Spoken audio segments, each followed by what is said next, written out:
Fala galera do sétimo ano, bom dia. Bom gente, nossa aula de hoje é sobre o capítulo 22, que fala sobre o Sudeste e seus aspectos físicos. É bem curta, tá bom? Bom, região Sudeste, suas paisagens e modificações, tá? A região Sudeste é ocupada, mas é ocupada pelo domínio de mares de morros, que recebeu esse nome em razão das formas de relevo que representam morros, ou seja, arredondados. Eu expliquei isso na época que a aula ainda era presencial. Relevo antigo está aqui. Ó. Essas feições se devem ao fato do relevo ser muito antigo e, portanto, muito desgastado pelos agentes externos, contribuindo para a formação do topo arredondado. O topo fininho, com o tempo vai chovendo, vai ventando, vai tendo os agentes erosivos e aí vai ficando arredondado. Por isso, mares de morros, tá bom? Além disso, a região se caracteriza pela presença do clima tropical. E o clima tropical apresenta algumas variações. Quais são essas variações? No litoral, encontra um clima mais quente, mais úmido, chamado de tropical úmido ou tropical litorâneo, que é a parte que é banhada pelo mar. Isso traz uma influência. Já na região serrana, a altitude um pouco mais elevada ocasiona aí uma queda de temperatura. Lembra no sexto ano? Quanto maior a altitude, menor a temperatura. Por isso que na serra é mais frio do que aqui normalmente. Tá bom? Resultando no clima tropical de altitude. Tem até um nome para isso, é o tropical de altitude, porque ele é o mesmo clima, porém tem essa variação. Qual é a variação? A altitude. Quanto maior a altitude, menor a temperatura. O clima tropical permitiu a formação de uma extensa floresta conhecida como Mata Atlântica, tá? A Mata Atlântica é a nossa vegetação original.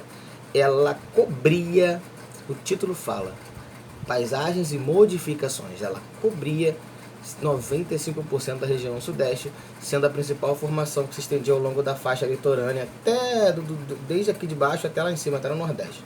Tá, lá eles chamam de Zona da Mata, já falamos sobre isso. Aqui a gente está falando sobre a Mata Atlântica, tá? Por isso Zona da Mata no Nordeste, Zona da Mata que Mata Atlântica, tá bom? Aqui cobria 95%, já é quase zerado, a gente suprimiu a floresta para o crescimento urbano. 2. A poluição e a degradação dos meios urbanos. Bom, com o crescimento cada vez maior dos grandes centros urbanos, somando com o desenvolvimento e a concentração industrial, a poluição passou a ser um dos principais problemas ambientais desses locais. Primeiro ponto, concentração populacional. Muita gente no mesmo lugar. E vindo cada vez mais gente para cá. Cadê? No Brasil, a poluição é muito comum em região metropolitana, nada de anormal, mais especificamente na região sudeste, pois essa região conta com a maior concentração de centros urbanos de pessoas e de indústrias também. Tá? A grande concentração de poluentes nessas áreas está relacionada aos gases emitidos pelas indústrias e pelos escapamentos de automóveis. Esse tipo de poluição pode gerar grandes problemas como ilhas de calor e agravamento do efeito estufa. A ilha de calor leva ao agravamento desse efeito estufa. A formação e a presença de ilhas de calor no mundo são fatores negativos para o meio ambiente, pois favorecem com o crescimento, favorecem o fenômeno do aquecimento global e a intensificação do efeito estufa. Lembrando que o efeito estufa é um efeito natural, que ele é muito bom, e se não fosse ele a gente não estava nem vivo, porque o efeito estufa ele mantém o calor, tá, na Terra. Isso é bom, mas quando é acelerado é ruim. Tá? Se a comida, dependendo da comida, quanto menos tempo no forno, melhor. Quanto mais tempo no forno, melhor. Se você deixar muito tempo, queima. Se deixar o tempo certo, fica no ponto perfeito. É basicamente isso. A gente tem um ponto para esquentar, tá bom? Um ponto que é bom e tem um ponto que é insuportável. Enchentes e deslizamentos nas encostas, é uma aula bem curta. Também o capítulo é muito curtinho. Nos meses de primavera e verão, a população das grandes cidades do Sudeste sofre com enchentes e os deslizamentos de terra provocados por chuvas torrenciais típicos dessa época. Bom, gente, falar de enchente é muito fácil pra gente, né? A gente vive isso aqui, tá bom? No nosso dia a dia. Acontece, por exemplo, na escola. Então, é uma realidade. Muitas vezes, em um dia de verão, chega a chover o esperado para o mês inteiro.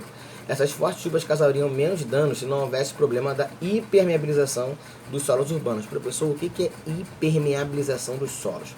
O solo impermeável, não passa água.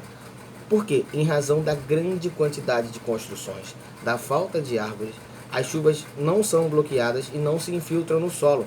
Outro problema também, gente, é que o solo ele é coberto por asfalto. E o asfalto não é o natural, não é o solo natural. Então o asfalto também ajuda a não permitir que a água penetre no chão, fique impermeável.